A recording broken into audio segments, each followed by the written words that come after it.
Sim. Foi aquele que foi lá pra fora. 6. Oi? Não, 6 segundos.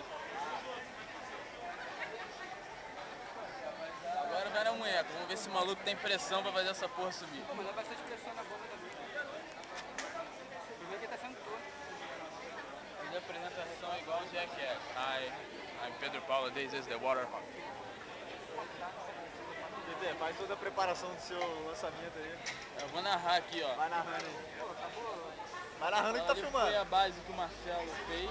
Ali Projeto que a gente achou na internet. Não, chegou um Houston Have a Problem ali que tiveram que trocar o lançamento. O Marcon não fez PN. Tá dando palpite, vai lá ficar segurando a tomada, que é o ponto principal do... Afinal, sem a tomada, o compressor não liga, né? Ô, cara, vai lá, cara. Fica parado lá que o moleque não sabe, cara. Não, vai na bomba não, velho. Vai no compressor. Vai mesmo? Agora realmente vai ser engraçado. Vai tirar na mão mesmo? É, segurança zero agora. O cara parece que não faz engenharia, né? Por que vai puxar na mão agora?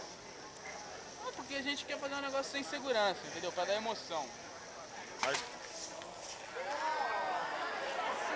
Caralho, eu não tô achando, não tô vendo ele não. Caralho!